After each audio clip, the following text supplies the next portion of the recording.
Bonjour et bienvenue, vous êtes ici à Vauréal dans le 95 près de Cergy, je m'appelle Olivier et aujourd'hui je vais vous présenter une nouvelle recette pour le site leparfait.fr.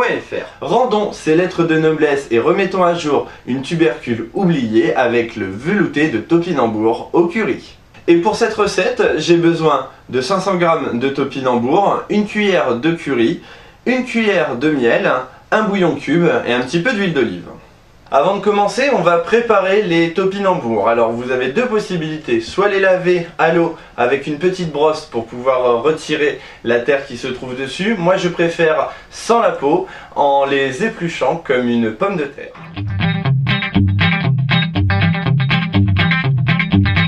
Un petit peu comme la pomme de terre, pour éviter que notre topinambour se noircisse après l'avoir épluché, il suffit de le tremper dans l'eau. Voilà, maintenant qu'on a épluché nos topinambours, on va pouvoir les couper en petits dés.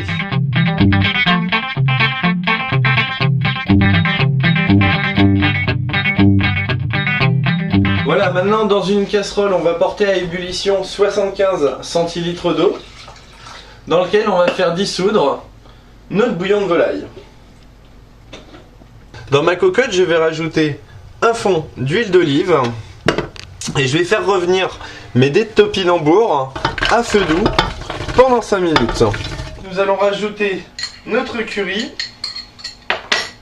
et notre miel. Voilà, nos légumes ont caramélisé et maintenant on va rajouter notre bouillon dans la cocotte. Et on va le laisser porter à ébullition pendant 15 minutes. On va maintenant les passer au mixeur.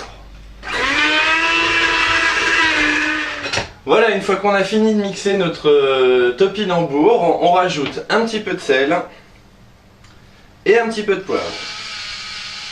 Donc on prend nos bocaux Le Parfait et on va les remplir jusqu'à 2 cm du bord. Ensuite, on va nettoyer avec un sopalin les bords du bocal afin de s'assurer qu'il ne reste pas d'aliments et ainsi permettre une meilleure stérilisation. Dans notre cocotte, on va y mettre un torchon au fond et on va remplir la cocotte d'eau. Ensuite, on rajoute un torchon tout autour de chaque bocal pour pouvoir éviter qu'il s'entrechoque.